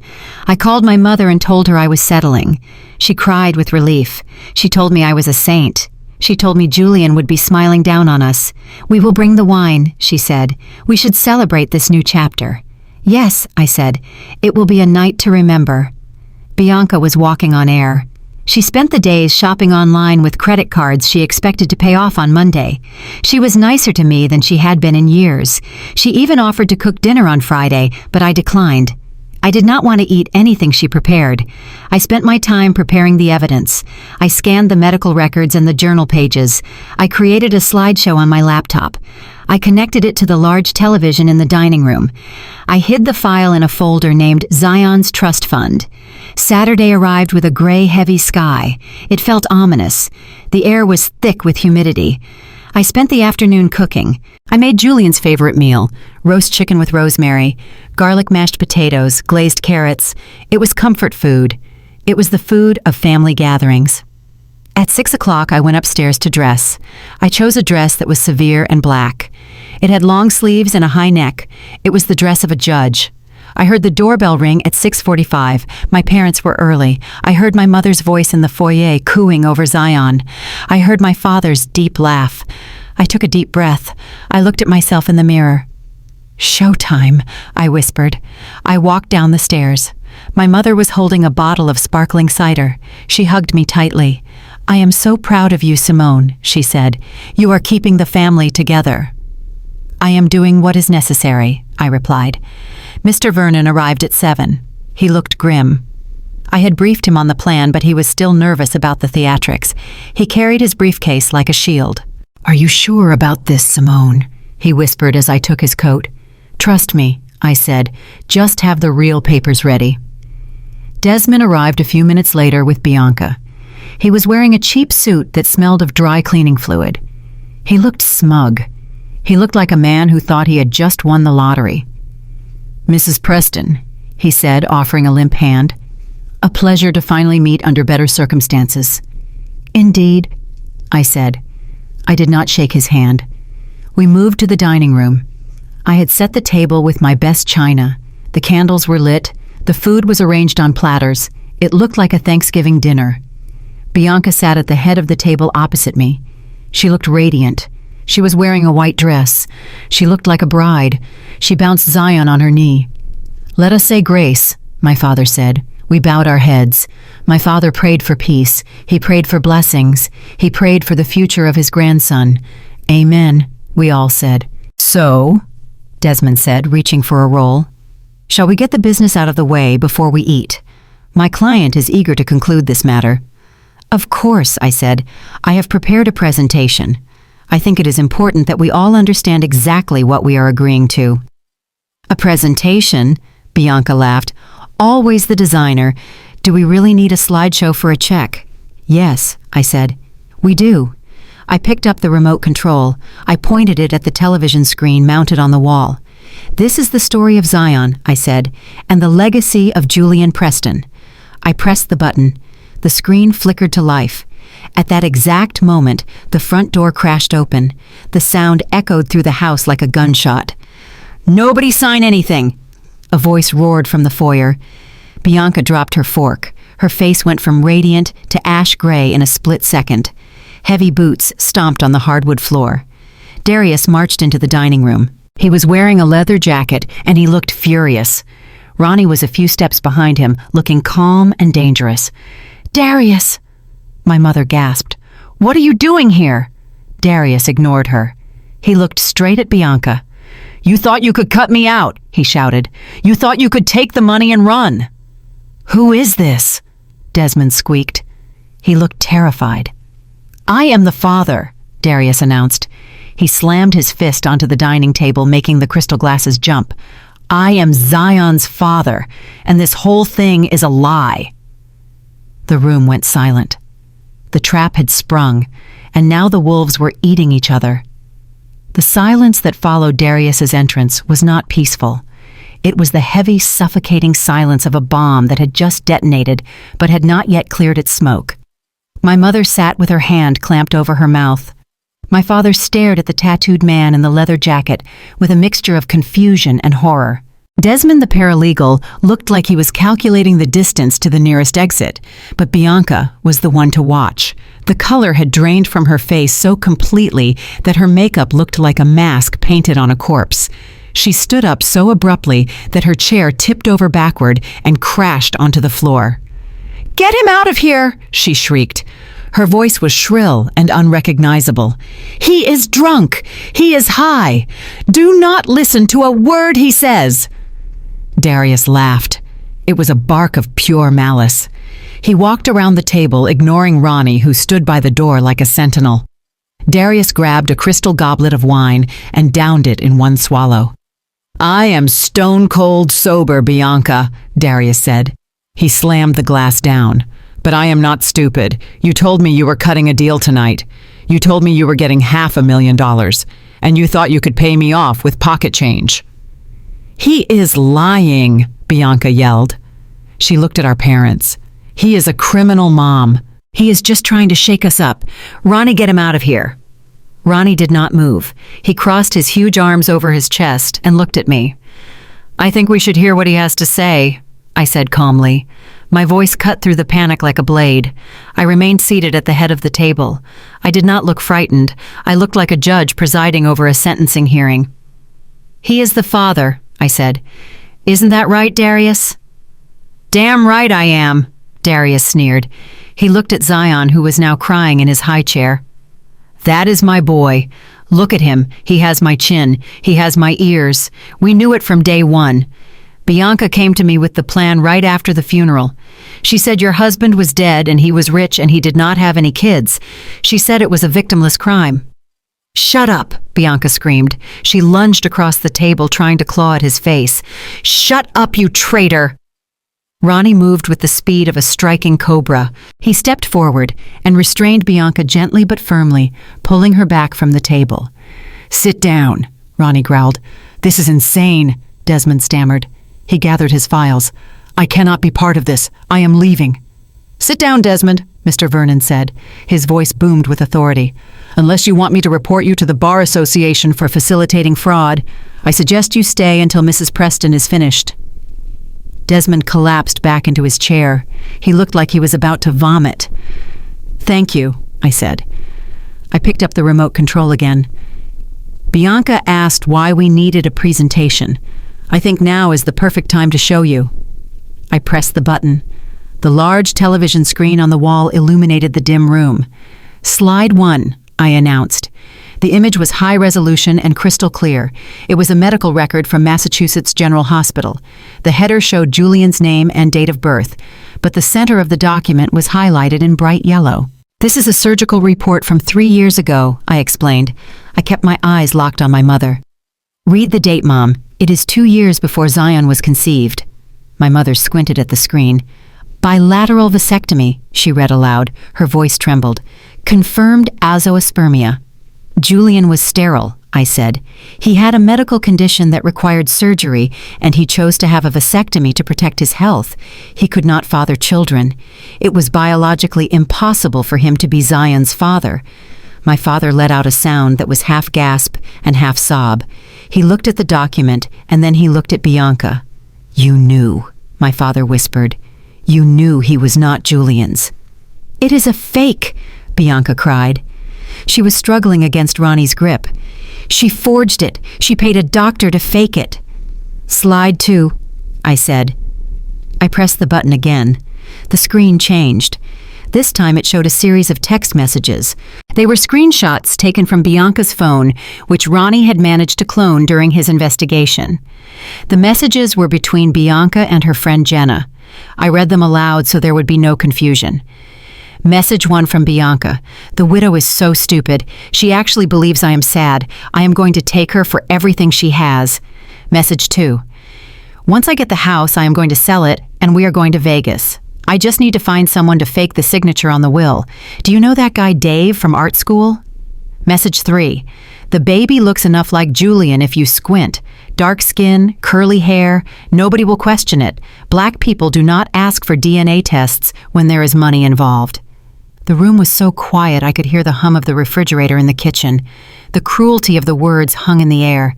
This was not desperation. This was calculation. This was hatred. My mother began to weep. It was a broken, guttural sound. She looked at her youngest daughter, as if she were looking at a stranger. "How could you," my mother sobbed, "how could you say those things about your sister, about your own family?" "She has always had everything," Bianca shouted. Her defense was crumbling into a tantrum. "Why should she have that big house all to herself? It is not fair." "And finally," I said, "Slide 3. I pressed the button. A video began to play. It was grainy footage taken from a hidden camera. It showed Darius standing in a parking lot counting a stack of cash. Bianca was standing next to him holding a pregnancy test. The audio crackled, but the words were distinct. "So we are clear," the Bianca on the screen said. "We tell everyone it is Julian's. You stay away. I get the money, and then I pay off Silas." "And if the DNA test comes back?" the Darius on the screen asked. "I will swap the swabs," Bianca replied. "I have done it before." The video ended. The screen went black. I placed the remote control on the table. I folded my hands in front of me. I looked at my sister. She was no longer fighting Ronnie. She was slumped in the chair, defeated. Her lies had been stripped away layer by layer until there was nothing left but her greed. "The jig is up, Bianca," I said softly. "There is no settlement. There is no $500,000. There is only the truth." I turned to Desmond. "Mr. Vernon has copies of all this evidence. He also has the contact information for the district attorney. Forgery, fraud, extortion, conspiracy. Those are felonies, Desmond. Big ones." Desmond was shaking so hard his teeth were chattering. "I did not know," he squeaked.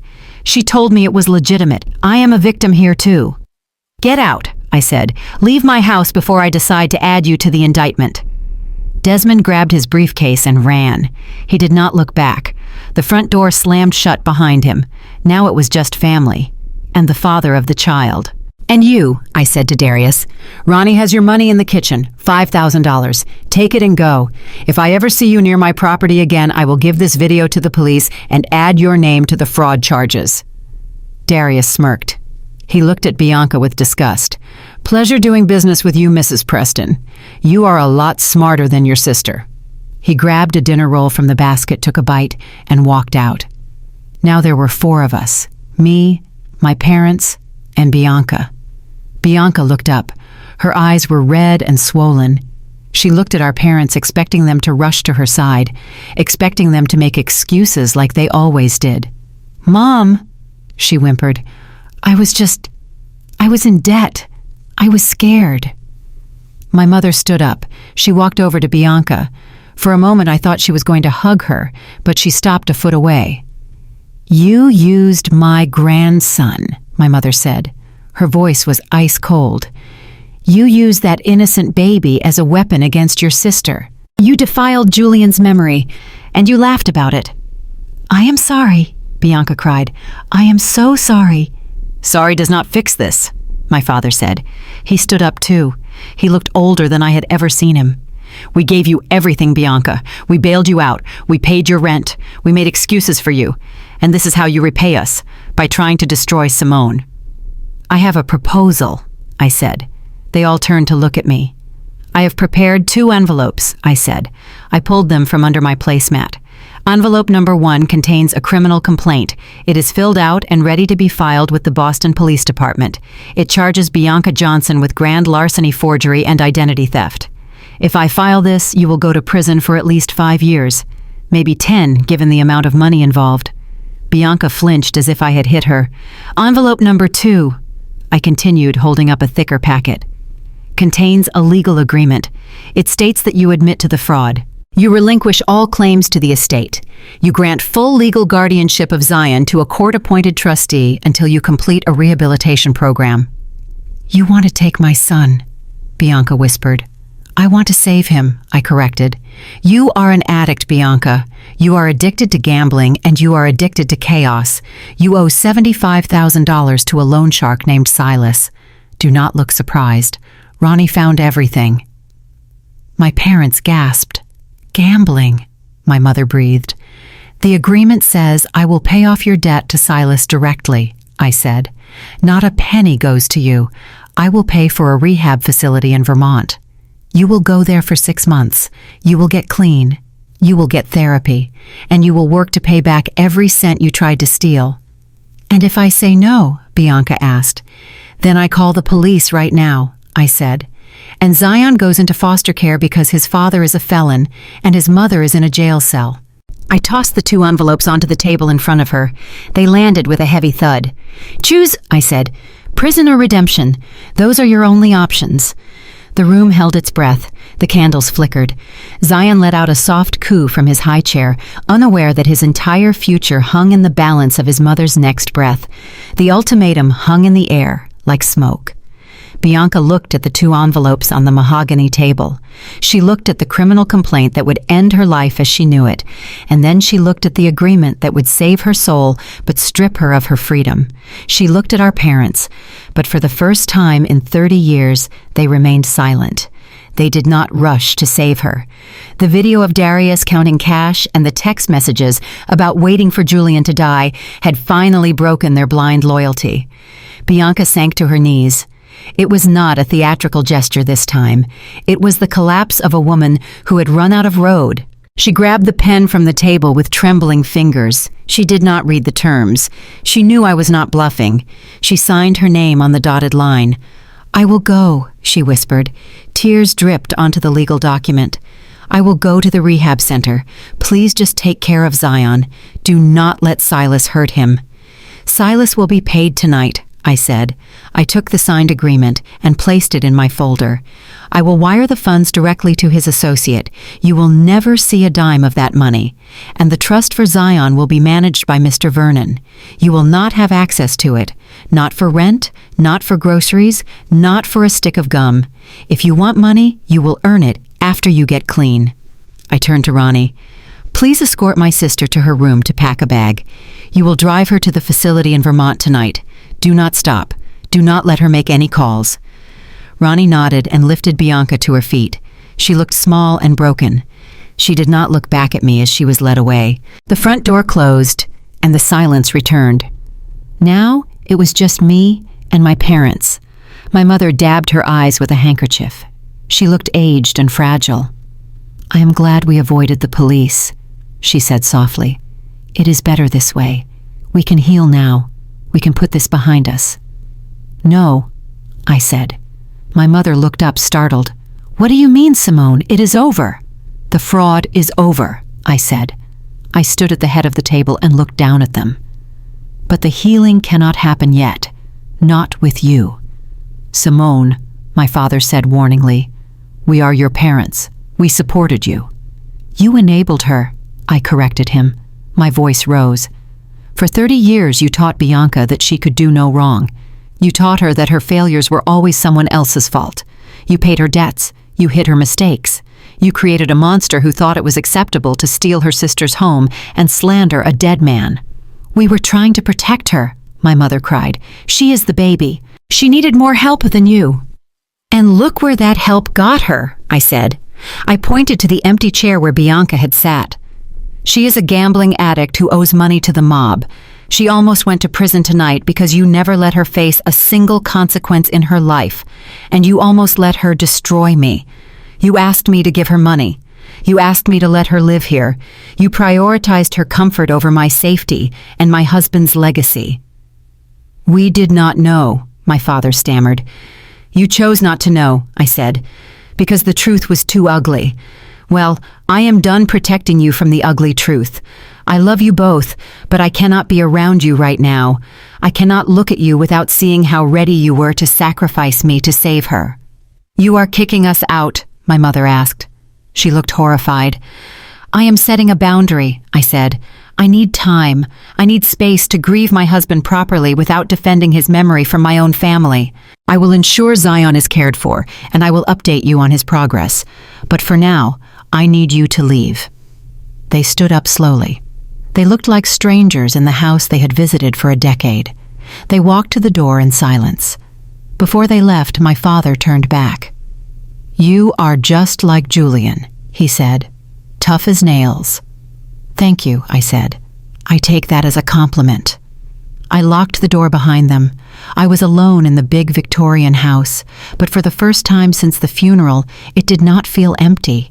It felt clean. It felt safe. I walked into the living room and picked up Zion, who had fallen asleep in his playpen.